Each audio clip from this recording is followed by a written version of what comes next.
نداء الحق صوت قد شجاني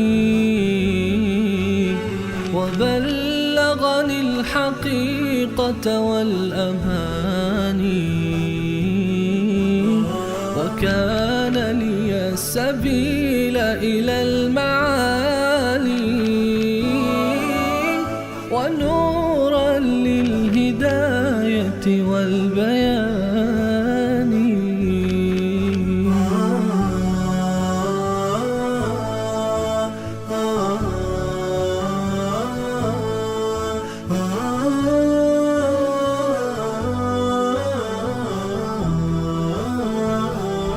بسم الله الرحمن الرحیم. اللهم صل علی محمد و علی آل محمد كما صليت على ابراهیم و علی آل ابراهیم انك حمید مجید و بارک علی محمد و علی آل محمد كما بارکت علی ابراهیم و علی آل ابراهیم انك حمید مجید. عرض سلام دارم و ادب و احترام خدمت همه شما خوبان و سروران.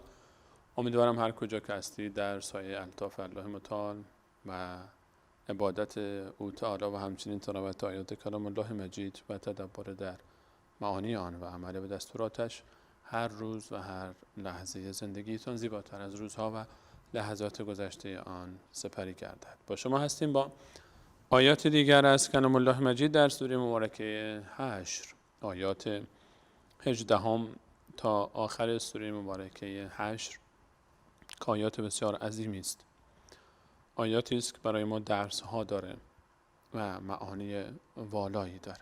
الله متعال در آیه 18 سوره مبارکه 8 می‌فرماید: اعوذ بالله من الشیطان الرجیم یا ایها الذین آمنوا اتقوا الله، ای کسانی که ایمان آورده اید تقوای الله رو پیشه کنید. مخاطب این آیات مؤمنین هستند. از همین ابتدا مخاطب این آیات من و توی مسلمانی.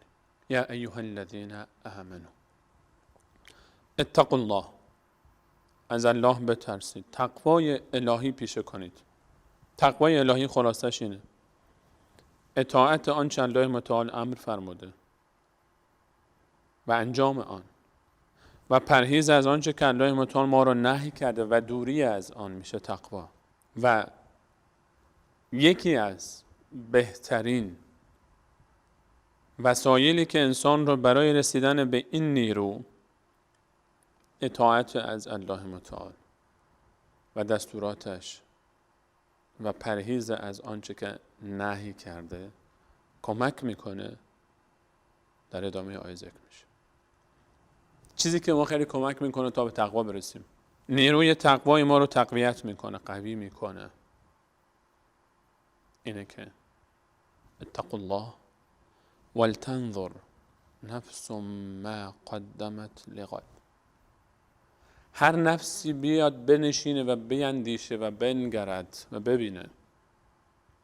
ولتنظر نفس، هر نفسی ببیند، ما قدمت، آنچه که پیش فرستاده است، تقدیم کرده است، لغد، برای فردا. غد یعنی فردا. از الله متعال بترس، اون ذاتی که تو رو خلق کرده و او رو خواهی دید و با ملاقات خواهی کرد. فردا، و این فردا به زودی خواهد رسید. نمیدونی که چقدر بین تو و این فردا فاصله است. شاید چند ساعت، شاید چند روز و شاید چند ماه. این مهم نیست که چقدر فاصله است بین من و تو و اون فردا. من و تو با اون فردا چقدر فاصله داریم این مهم نیست. یک چیز رو هم تو و هم من اتفاق نظر داریم که این فردا خواهد آمد و میاد و بی خبر هم میاد. و ما تدری نفس ماذا تکسب غدا. هیچ کسی نمیدونه که فردا چه اتفاقی براش میفته. و ما تدری نفس بأی ارض تموت. همونطور که نفس نمیدونه که کجا خواهد مرد. ولتنظر نفس ما قدمت لغد.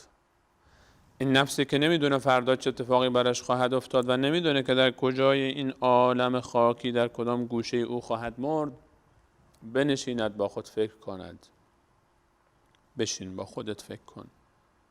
چی فرستادی برای آینده خودت؟ چیکار کردی؟ اگه امشب، اگه امروز آخرین شب و روز زندگی تو بود و باشد، چی میبری با خودت از این دنیا؟ آماده ای برای مرگ؟ حاضری؟ میدونی کی میمیری؟ نه. چون نمیدونی کی میمیری باید همیشه آماده باشی برای مردن. نگاه کن، فکر کن، چیش پیش فرستادی؟ آماده ای یا نه؟ تنها حقیقتی رو که در عالم هیچ کسی انکار نمیکنه مرگ است. حتی بسیاری از انسان‌های ناآگاه غافل در این عالم فکر میکنن که اصلا خدای وجود نداره، تقی به توقی خورده و بالاخره دنیا به وجود اومده.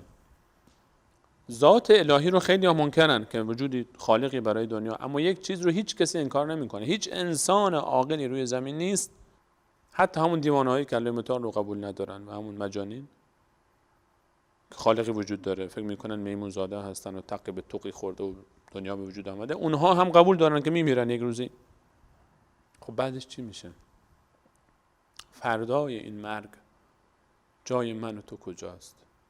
بشین با خودت فکر کن. ولتنظر نفس ما قدمت لغد.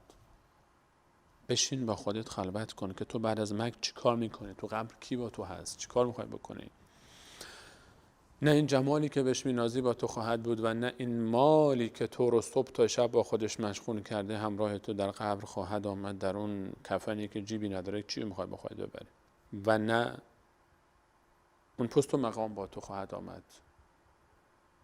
فقط تا اونجا تو رو میگذارن داخل قبر برمیگردن. اگر وزیری بودی وزارت رو قبلا به کسی دیگری دادن، اگر سفیر بودی سفارت رو به کسی دیگری دادن، اگر رئیس بودی ریاست رو کسی دیگری گرفته، هنوز تو به دفن نشده جانشینی برای تو انتخاب کردند. خانواده تو برای تو چند روز گریه میکنن و بعدش تو میمانی و قبر و تنهایی های قبر و تاریکی های قبر. یا ایها الذین آمنوا اتقوا الله ولتنظر نفس ما قدمت لغد واتقوا الله. یک بار قبلش فرموده اتقوا الله، یک بار بعدش میفرماده اتقوا الله، چون این موضوع خیلی کمک میکنه به تقویت تقوا. قبلش تقواست، بعدش تقواست. اتقوا الله ولتنظر نفس ما قدمت لغد واتقوا الله. اتقوا الله واتقوا الله، قبلش و بعدش. میخوای به تقوا برسی، بشین با خودت فکر کن، با خودت بسنج، راه حل پیدا کن. چی کار کردی تو؟ چه مهره مفیدی بودی؟ چه کاری از دست تو برآمد؟ صدقه جاریه برای خودت گذاشتی یا نگردی؟ در بیمارستانی شریک شدی، در کار خیریه شریک شدی، در مدرسه شریک شدی، در مدرسه شریک شدی، در کلاس حفظی شریک شدی، در مدرسه دینی شریک شدی، در یک کار عامل منفعه شریک شدی. چیکار کردی؟ نگو من پول ندارم، 1 ریال، بله 1 ریال ببر بنویس تو صندوق اون مسجدی که داره ساخته میشه. 1 ریال اسم تو بنویس، فقط اسم تو بنویس. الله تعالی که نیاز پول تو نداره، کار تو رو میخواد. نیتت مهمه نه کارت. چیکار کردی برای خودت؟ صدقه جاریه داری، فرزندی که برای تو دعا بکنه، شاگردی که برای تو راه تو رو ادامه بده، علمی که برای تو منتشر شده باشه. چیکار کردی؟ نماز خوندی؟ گذشته تو چطوره؟ نمازات چطوره؟ روزهات چطوره؟ عبادتات چطوره؟ رابطت با الله تعالی چطوره؟ خلوتت چطوره؟ جلوتت چطوره؟ گشت و گذارهات چطوره؟ آماده ای برای مرگ؟ اتقوا الله ولتنظر ما قدمت ولتنظر نفس ما قدمت لغد واتقوا الله ان الله خبیر بما تعملون. الله تعالی کاملا آگاه است و خبر داره از آن چه که شما انجام میدید. الله متعال که همه چی رو خبر داره. تو خودت بی خبری زدی، تو خودت غافل کردی، تو خبر نداری که چی میگذره تو این عالم. فکر میکنی که همین دنیاست و تمام بشه. یکم بیا بیرون از این کره زمین ببین چه خبره. میلیون ها میلیاردها ستاره و سیاره اطراف تو هن. تو کجای این عالمی؟ خودت رو پیدا کن. برای چی اومدی؟ برای چی خلق شدی؟ چی کار باید بکنی؟ ولا تکونوا کالذین نسوا الله فانساهم انفسهم. مثل اون کسانی نباش که الله متعال رو فراموش کردن. و الله متعال هم چون الله متعال رو فراموش کردن، اینها رو از حال خودشون غافل ساخت. اینها نسبت به خودشون فراموشکار شدن، خودشون هم خودشون رو فراموش کردن، خودشون رو گم کردن. نمیدونه که چی کار میکنه. چون الله متعال رو فراموش کرد، الله متعال هم اینو چیکار کرد؟ اینو به حال خودش واگذاشته. دیگه اصلا کلا به خودش فکر نمیکنه. فکر نمیکنه که من برای چی آمدم، از کجا آمدم، آمدنم بهر چه بود، به کجا میروم آخر. فکر نمیکنم. فکر نمیکنه که منی که صبح تا شب در غرقم در مال دنیا، در این جمع کردن پول دنیا، در پست و مقام، در این کاخ ساختن، خانه ساختن، به فکر فقط لذت‌های دنیا هستم، به فکر ثروت دنیا هستم، آخرش چی میشه؟ خب چیکار میخوام بکنم؟ فکر نمیکنه. الله تعالی ولش کرده. وقتی تو فکر نمیکنی ولش کرده. الله رو فراموش کرده. الله هم کاری کرده که این خودش رو فراموش میکنه. خودش رو گم کرده، سرگرمه، پریشانه. اون بر میره دنبال گم گشته خودش، اون طرف میره دنبال گم گشته خودش، راه مستقیم و وسط رو گم کرده. هیچ آرامش هم نمیرسه، با آرامش هم نمیرسه. هی فکر میکنه این مال خوشبختش میکنه، ثروت خوشبختش میکنه، شهوت خوشبختش میکنه، لذت خوشبختش میکنه، زن خوشبختش میکنه، زر خوشبختش میکنه، زور خوشبختش میکنه، اما هیچ کدوم خوشبختش نمیکنه. خودش رو گم کرده. فانساهم انفسهم، چون خودش رو گم کرده، اولئک هم الفاسقون، در فسق و فجور غرقه.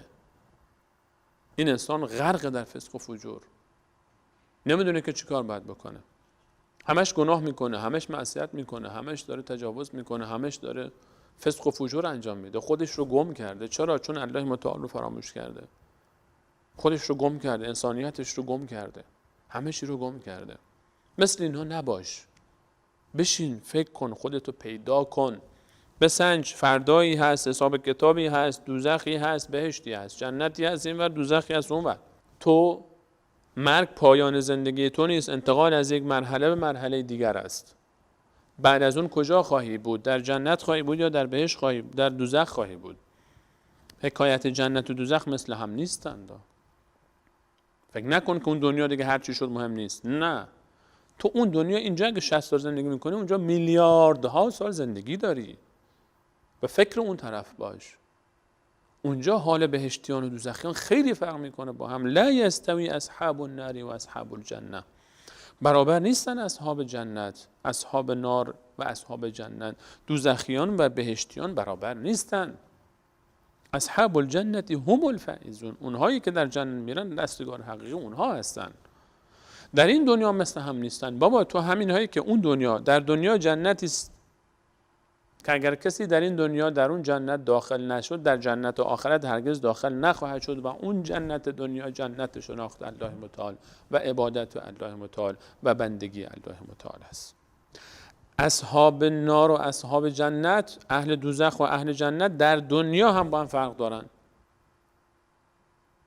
اون کسی که در آینده به جنت میره، این دنیاش هم قشنگه. اگر به مانند یوسف علیه السلام در قعر چاهی باشه هم لذت میبره، و اگر به مانند سلیمان علیه السلام بر تخت شاهی نشسته باشه هم لذت میبره، چون جنتش داخل قلبشه در این دنیا. اما اونی که الله متعال رو فراموش کرده و فاسقه و فاجره، چی؟ از هیچ چی لذت نمیبره در این دنیا. اون دنیا که در بداره، در دوزخ از ابتدا تا انتها. این دنیا هم ظاهرش در جنت، اما در دلش قوقاست. ناآرام الا بذکر الله تطمئن القلوب. این بیاد الله متعال است که آرام میگیره و الله متعال رو فراموش کرده.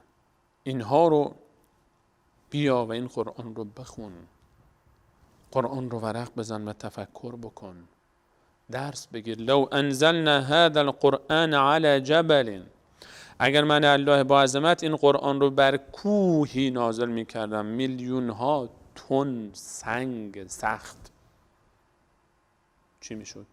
لرأیته، می دیدی آن کوه رو، میلیون ها تن سنگ سفت سخت رو، خاشعا متصدعا، کرنش کنان از هم می پاشید و منفجر می شد. من خشیت الله، از ترس الله متعال. برای منفجر کردن یک کوه چقدر نیرو لازم داریم، چقدر ما مواد منفجره نیاز داریم، چقدر وقت نیاز داریم، چقدر سرمایه نیاز داریم تا آنچه که قرآن میفهمد رو انجام بدیم. حتی یکی از کوش رو، یک کوه کوچک خیلی هزینه میخواد. سخت‌تر از این کوه چیه؟ دل اون انسانی که قرآن برایش خونده میشه و پند نمیپذیره. دلهای سخت‌تر از سنگ.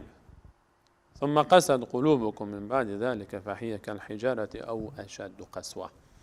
دلهای شما سنگ شده و مانند سنگ، سخت شده و مانند سنگ، بلکه بدتر از سنگ. و ان من الحجاره لما يتفجر منه الانهار. بعضی سنگ‌ها شکافته شده داخلش چشمه‌ای داره میاد بیرون.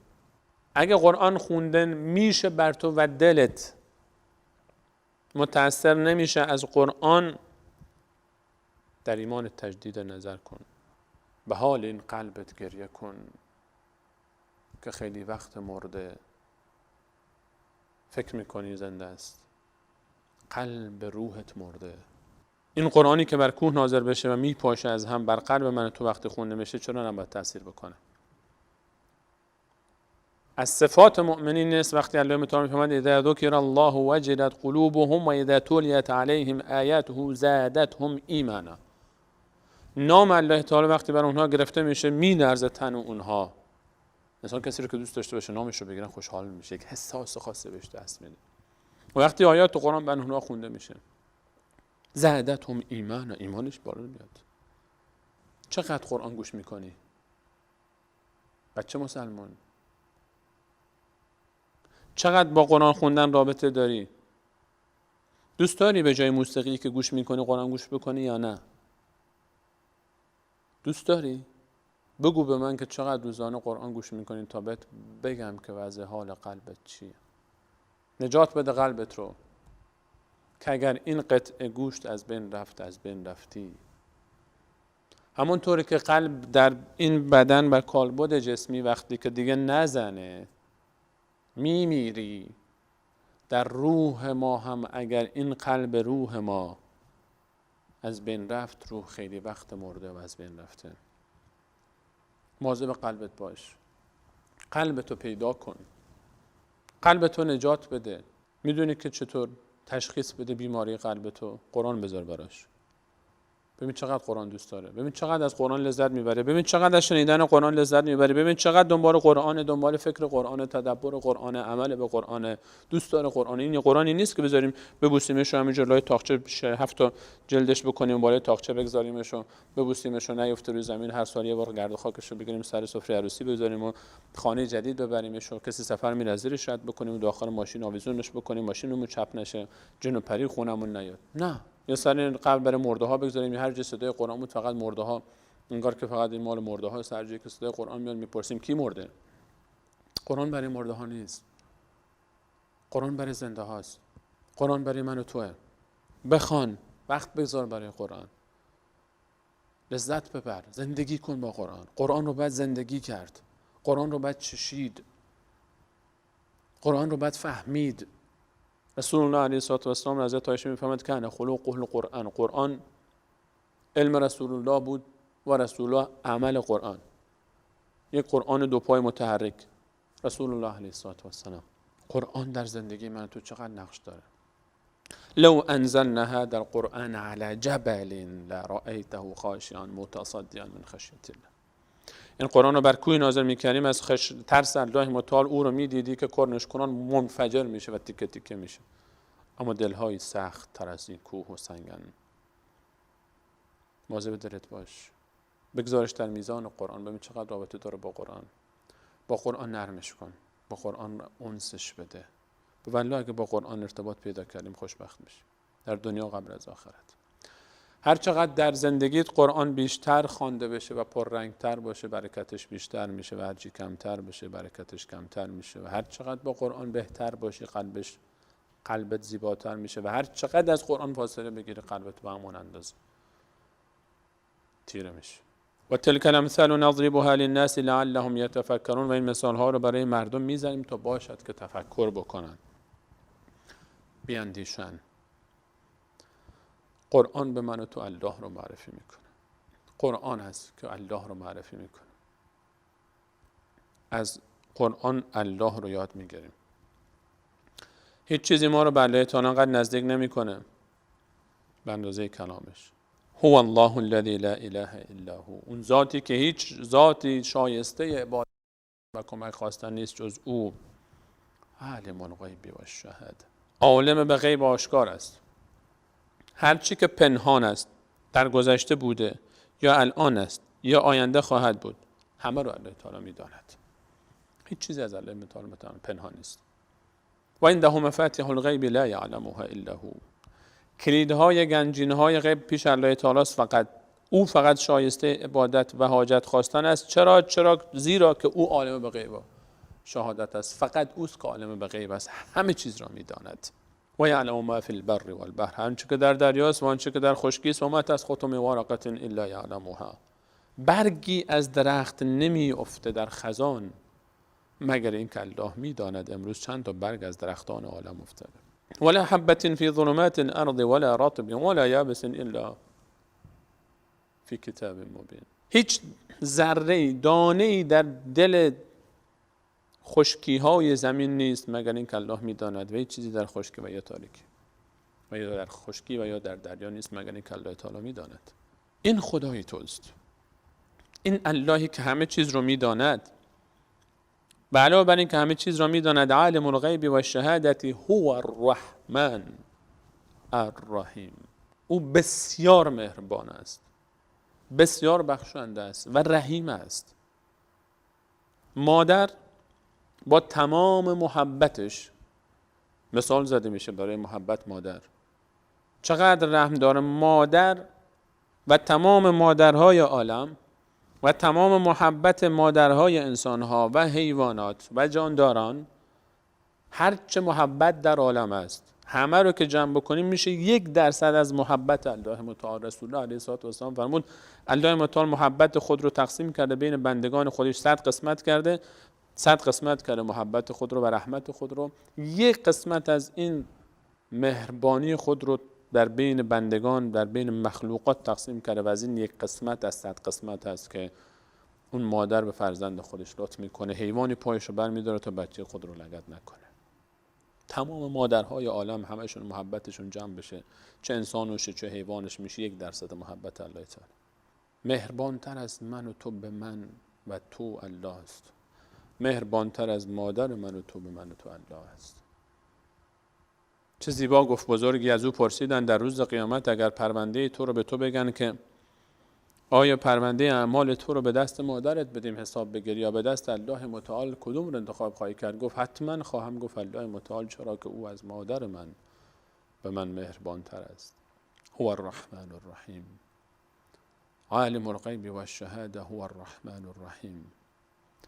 بنده‌ای که خدایی داره که همه چیز رو میدونه و مهربانترین مهربانان است و از ذات او به او مهربانتر است. چه غم داره وقتی خودش رو بسپره به این ذات مهربان، وقتی باورش کنه، وقتی قبولش کنه، وقتی در زندگی تجربهش بکنه، احساسش بکنه. الله رو باید احساس کرد با سلول بدن و تجربه کرد. هو الرحمن الرحیم، هو الله الذی لا اله الا هو. اون ذاتی است که هیچ ذاتی شایسته عبادت کردن و حاجت خواستن نیست جز او. چرا؟ الملک، اوست مالک آسمان ها و زمین. پادشاهی او مثل پادشاهی انسان ها نیست که یک تیکه از دنیا، یک تیکه از این ور، یک تیکه از اون ور.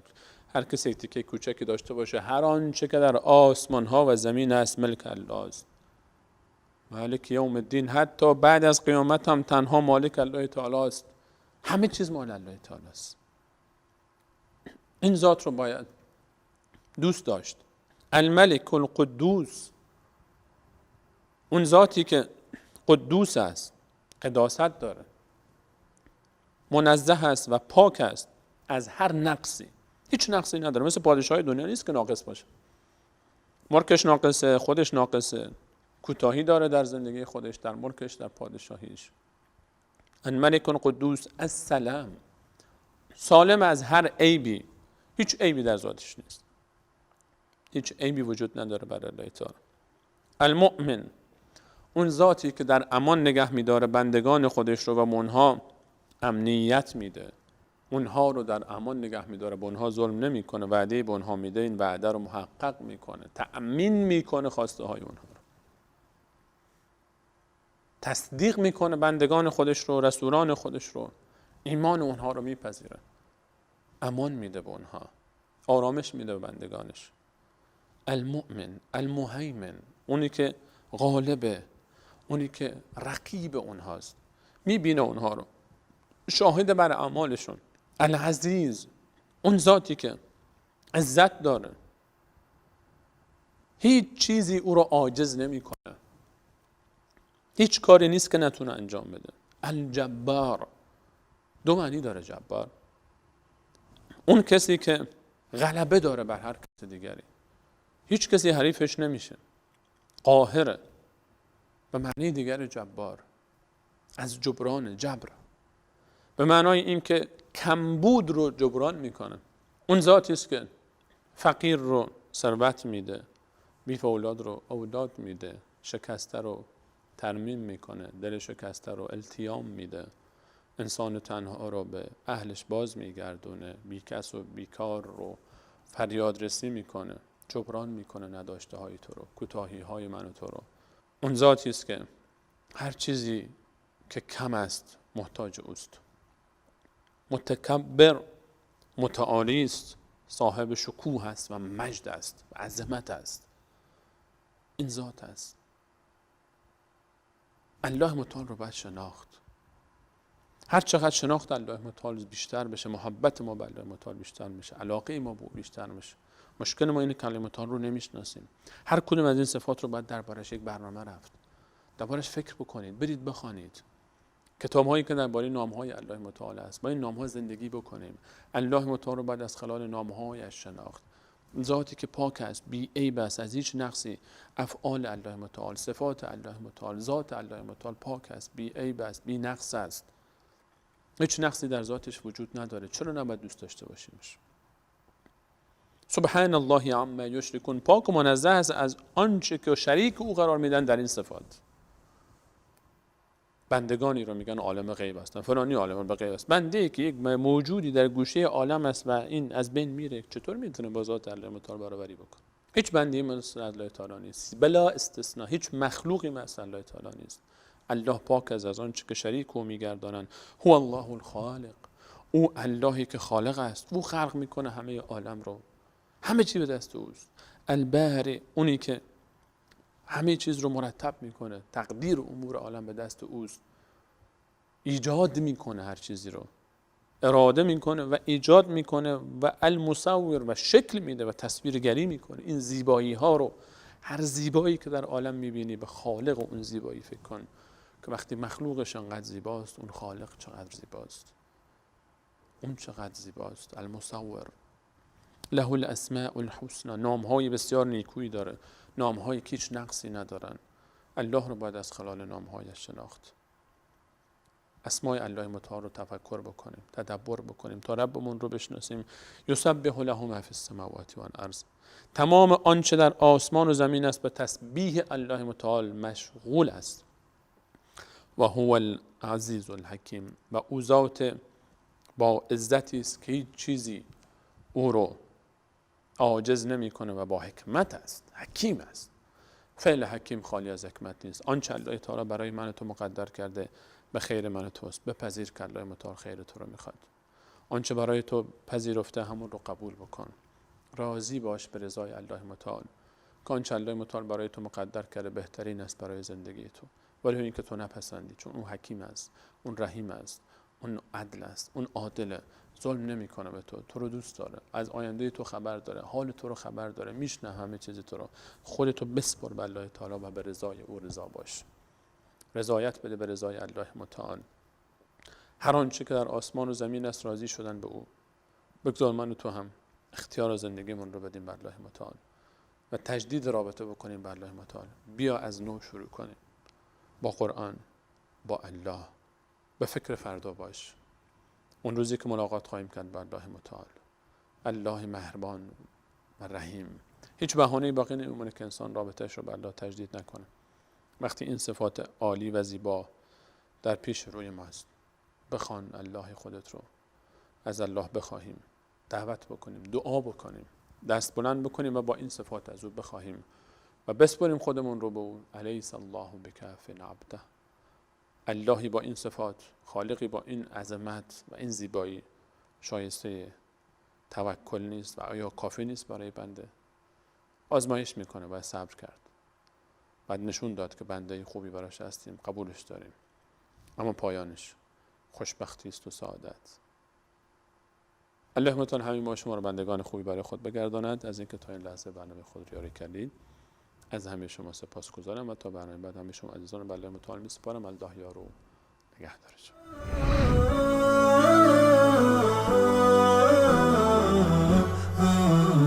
نداء الحق صوت قد شجاني وبلغني الحقيقة والأماني وكان لي السبيل إلى المعاني